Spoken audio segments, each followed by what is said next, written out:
Hey, I'm Alex Radcliffe from Board Game Co., and these are the games leaving my collection for November of 2025.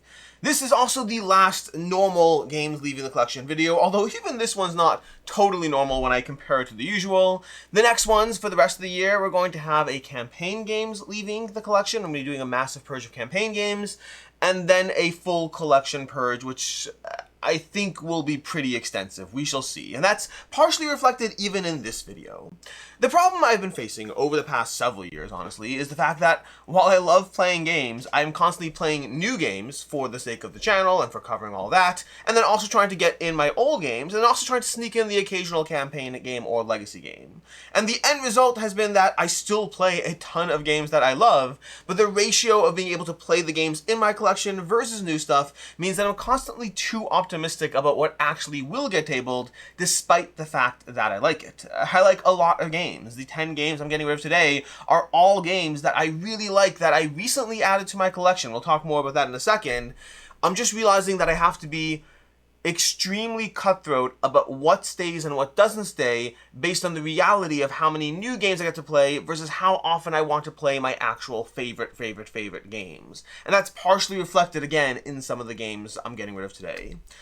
Going forward, I don't know what that means. I don't know if this means that I get more restrictive about what games I choose to add. I already think I'm pretty restrictive, but I might have to be more restrictive. Sometimes the fact that I really like a game makes me optimistic and say, okay, great, you're in the collection. And then 6 months later, I played it once and I move on from it because I'd rather play something else that I like more when I have that time to play the best games I have in my collection.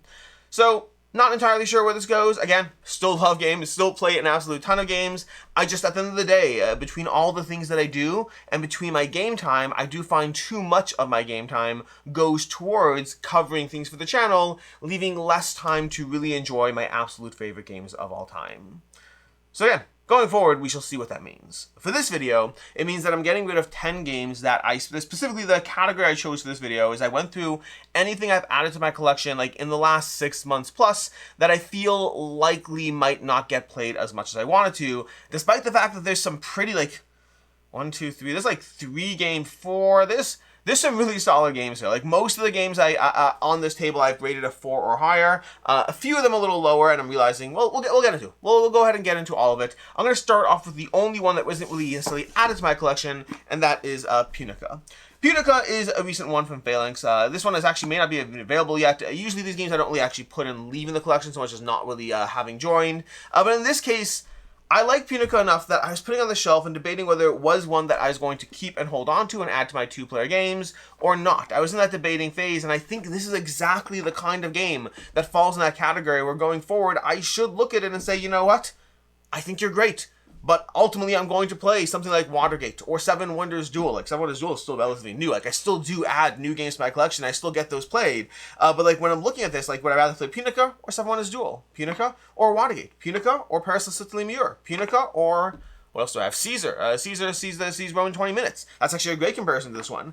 Ultimately, I'd rather play those. So as much as I do like Punica, again, whether this one's leaving or not being added, it's a little new for that category. But ultimately, it's a great game. I highly recommend it. This just goes down to trying to choose and pick my absolute favorite games. From there, we have a party game that I really enjoyed. This one, I believe, from Ares Games, if I'm not mistaken. Ares and Red City. We have Perfect Mistmatch. Perfect Mistmatch is a game of categories of trying to utilize weird descriptors and then from there figure out what the ideal goal was. Basically, you have these kind of categories. So is it more fingerless? Is it more fragile? Is it more rustling or guilty? Is it more wearable or helpful? Those things are not opposites, but using those categories to try to figure out, oh, you must have been looking for the word sugar from these 5 words. I like it. It's a good game. It's a good, fun little party game. Again, ultimately, I'm going to prioritize things like So Clover, Things and Rings, Just One, any of those other kinds of party games I think I would ultimately prioritize over this, despite very much enjoying Perfect Mismatch. Then we have Mythicals. Mythicals is another great 2-player one. I'm still playing this one on Board Game Arena. I will say I do have a slight... when it comes to Board Game Arena, there's 2 categories. There's the games I absolutely love, Castle Burgundy, Lost Winds of Arnak, things like that I just get an extra plays on Board Game Arena, but I still very much enjoy those games in person. And then I find that there's sometimes games that are just easier to play on Board Game Arena, and if I'm a little on the fence as to how much I like that game, sometimes Board Game Arena just becomes the place that I play those games instead of playing them both places. And I think that's true of Mythicals. I've enjoyed Mythicals. It's a lot lot of fun. It's a pretty good two-player game of trying to gather the right sets of cards and then trade them in at the right time to be able to deny your opponent and help yourself, while kind of semi-gambling as to what you'll draw versus taking from the discard pile. There's a good blend of mechanics and choices in it. I enjoy it. I find that I get enough out of the board game arena experience that I don't need to add this one to the collection. Or, well, I guess I added it. I don't need to keep it in the collection. We have Yubibo. Yubibo is delightfully fun. To be fair, this one I did say when I got it that it probably was a very short-lived game, and it is. It's a cute little game of trying to put little chopsticks, sticks between your hands while juggling various foam balls between them, trying not to drop things. It's fun, it's different, it's wacky. I did say on this one when I got it that I believed it was short-lived. I don't think it's the kind of game I was going to keep for a long time. I played it a bunch of times, and now I'm ready to move on from it. From there, the next are all hard, but I'll try to figure out. I'm going to go through this in the order of the least hard to the most hard. So we're going to go from here to, let's do this one. This one I think is slightly easier. This one is Silos. Silos is from Bitewing Games. I've really enjoyed this. It's a quirky little area control game of trying to abduct various cows and humans. Cows are more important than humans, we know that. And you're trying to wander around this board over here, trying to time the use of the cards. The whole game is about knowing that there's cards coming out, there's action cards coming out, and you're trying to play the card you think is going to come out next in order to be able to, well, get that area control and able to have your humans abducted in abduct the right sets of humans to be able to cash them in for points. It's cute, it's well done, I enjoy it. There's nothing bad I have to say about this one. I think it's a great game. Again, this is where we come to, like, some of these games that I have here, I'm going to have direct comparisons of other games that I would rather play more, and that's why I'm getting rid of those. Others, like in the case of Silos, I don't have a specific game I'd rather play over Silos. I just realized that, I don't know, maybe something like Istanbul. Honestly, in a weird way, Istanbul kind of scratches the same itch to me, even though they're very, very different. But it scratches the same itch. I'd rather get more plays of Istanbul in than playing through more Silos. So, great game. Other games around. Then we have Timbertown. Timbertown's great. Timbertown is from Alley Cat Games. Highly recommend this. Two-player tile drafting along a river that's constantly moving. That's a cute little mechanic. You're trying to time up where, not really time, you're trying to place those various buildings on your player board so that they kind of create sets of buildings. You're trying to do all this while trying to be managing the variable scoring, which I love variable scoring. Timbertown hits all the boxes for me. Everything about this game is great. There's a lot of games in the tile laying category, and I find that the bar for which ones I keep continuously gets higher and higher and higher. Timbertown I gave a 4 out of 5 in a category where I currently keep and play 4.5s and 5 out of 5s. Honestly, again, it's another one. This is one that I probably shouldn't have kept Timbertown. It's great. I enjoy it. I think it's a lot of fun. I recommend it. But I probably shouldn't have kept it knowing that for something like that, a 4 out of 5 isn't good enough to make it get tabled quite as much. Then we have, this one's, how am I gonna do it? YRO. YRO is interesting. This doesn't have a game comparison that I'm gonna give. I like this a lot. I give it a 4 out of 5. I think it's excellent, very enjoyable. You're creating a little 3x3 grid of characters, utilizing their abilities, creating a little cascading tableau of either trying to hurt your opponents with physical force, or alternatively, building up your own little point scoring engine, which is usually the way I prefer to play. My problem with YRO is not a replacement category. My problem with YRO is I kind of feel that there are certain categories or combos that are a little bit more broken than others, and I don't find it to be a super well balanced game. I find it to be a very enjoyable game, but ultimately which cards you get and how well they fit into your engine, this is one of those games where very often players either snowball the opposition or get snowballed by the opposition. It does come down to a lot of luck in how the combos play out, and I don't think all strategies in the game are created equal. So much as I like YRO, I've played this a lot, I really enjoy this one's more a reflection of the fact that over enough plays, I've seen a lot of the fun of the engine while being a little less confident that it's as balanced as I would like. When I win the game, I don't necessarily feel I played well so much as I got lucky and struck gold. And when I lose the game, I don't feel like I didn't play well. I feel like the opposing player often got lucky and got better at that. So like I don't know if this is I haven't actually looked at other ratings and opinions. I don't know if this is a commonly held belief or if this is just my own experience with the game. And I could be totally wrong. I always hesitate to accuse a game of balance based on a dozen plays when other people have played it, when hopefully the designers and playtests and all that have played it significantly more. All I can ever talk about is the perceived balance. And the perceived balance to me doesn't feel like all strategies are created equal, much as I like the game. Then we're going to go to, none of these are easy. Let's go to Huton. Huton is really great. Really, really great. Now, it does have one flaw, which I did call out in my original review. This is something that happened with Acropolis as well, by the way. Although Acropolis I think I like even more. The Acropolis I gave a 5 out of 5, and then over time it did go down. Huton I gave a 4.5 out of 5, and over time in multiple plays it has gone down. It also helps that it is available on Board Game Arena. So is Acropolis, but honestly I prefer Acropolis in person. Versus Huton I think is totally fine on BGA. But Huton is...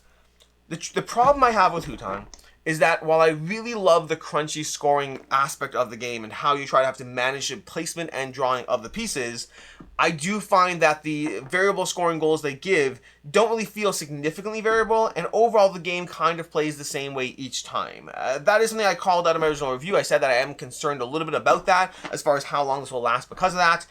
And that is what happened. It's still great. It is still great. But while I would say that when it entered my collection initially, I was like, okay, great, you're a 4.5. You can see playtime along with, again, Cascadia, Acropolis, well, not Acropolis is gone, Cascadia, all of those kind of things. Calico, I say Calico? Whatever it is. Calico, Cascadia, Spectacular, all those tile line games. Ultimately, after continuously playing Huton, I do feel it has worn on me a bit more. While I'm still always happy to play Calico, Cascadia, Spectacular, and all those other games, Huton is one that each time I play it, I feel a little less of the magic of the experience, and that, unfortunately, makes it go. So, I don't know, I'm doing the boxes one way or this way. Let's do it like this over here. All right, 2 left over here. Let's go with this one, which is slightly less hard over here. This is Emberleaf. So, Emberleaf, oops, I got a little sneak peek of the next one. Emberleaf is excellent. This is from Frank West from City of Games. I think it's a phenomenally well done card dancing game. It's a solid 4 out of 5 for me. I really enjoy it. I just think that when it comes to this kind of experience, I think I prefer other games more. I'd rather play more Everdell. I'd rather play more, what else do I have? Wayfarer South Tigris. There are more games that have those card combos as far as how the games synergize, that as much as I do enjoy this one, there are just other games that I'd rather give that hour and a half, 2 hours to when it's game night. So overall, this one just suffers from the fact that, again, when it comes to some of these bigger box experiences, like some of these, most of these are kind of smaller box experiences. These are semi-filler games. Emberleaf is the first one over here that is not really in the filler game category. And again, filler adjacent, like Huton and YRO, Silos. Those are like, a half an hour to 45 minutes, maybe an hour. Emberleaf is coming in an hour and a half, 2 hours. That means it's fitting into a game night slot. I would rather play a lot of other games. Once you're getting to the game night slot, this is one of those areas where I'm going to have to figure out what my end of year purge looks like, because I have a lot of time for games that are 15 minutes to an hour. There's lots of times I can play those. Those are casual games that I get played daily. I pull out games like that. When it comes to game night games, generally I get several game nights in a week, maybe 3-4 game nights in a week, but I'd say at least half of those are reserved for upcoming crowdfunding or even just review copies in general. And so I get maybe 2 nights a week where I get to play games for fun. That means out of my collection of games, this is part of this is going to be, we're diving into the math of the greater purge, unfortunately. But I would say generally when it comes to playing games for fun, like big box games, not small filler games I can do a lot. But if it's a 2 hour plus experience, and I believe it's an hour and a half to 2 hours, I'd say, so, potato as far as that. But when it comes to a game night game, a 2 hour plus experience, I'm probably getting about 100 plays in a year, roughly. From my roughly 1,000 plays a year, a lot of them are going to be upcoming review copies or crowdfunding. A lot of them are going to be filler games. A lot of them are BGA games. And then about 100 of them or so are playing the favorite games that I like at a full dedicated game night. And Emberleaf is very good. But when I think to myself that I only have 100 slots, and something like, what's a good game? Castle Burgundy, or Feast for Odin, any of those, some of these I'm happy to play 5-6 times a year. It doesn't leave a lot of room for a solid game. I really need the best of the best. And then we have the last one. This is another game I gave a 4.5. Almost gave it a 5, but I gave it a 4.5, and that's Daybreak. And again, this is one that I did call out the potential problem when I covered it, and that problem is very much there. I have continuously played Daybreak. And again, it's another one, by the way, that's available on Board Game Arena, and I plan to continuously play it on Board Game Arena. Which also, I will say, this is one that playing on Board Game Arena, having all the math done for you very automatically, is a nice thing. This is one of the games that might even be better than Board Game Arena, better on Board Game Arena. I just happen to like playing games in person when I really like a game. Daybreak is really good. I love it. I think it's amazing. I do find that I pursue nearly the exact same strategies every single time. It doesn't feel like I'm playing a different game. It feels like I'm doing the exact same thing whenever I play it. Now, it's still fun. I will still continue to play it on BGA. But when I think of whether I'd rather play something like Spirit Island or Daybreak, like, that's not even, like, that's the game in my head. I would rather play Spirit Island again and again and again and again and again.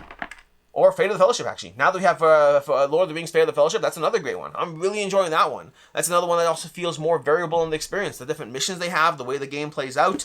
Daybreak is excellent. I think it's a really well done puzzle, but the nature of the slightly more abstract is actually Fate of the Fellowship. I mentioned it's Matt Leacock as well. Both Matt Leacock designs over here. I do find that Daybreak feels a bit more similar every single time I play it, compared to these other cooperative games that do similar things, or the Loop. I'd rather play Loop, Spirit Island, and Fate of the Fellowship. Those would be my go-to cooperative games that I'd rather play over, I'm sure there's others, those are just 3 I picked, over playing through Daybreak when I want that kind of crunchy puzzle of surviving everything the game is throwing at you. Daybreak was incredibly satisfying my first few plays. The more I've played it, the more it has shifted down a bit because it is so repetitive in the feeling I personally get out of the experience when I go through it. So, that has been your games leaving the collection for the month of November. That's basically it. Until next time, I'm Alex Radcliffe from Board Game Co. Hope you enjoyed this video, and as always, I hope you have a good one.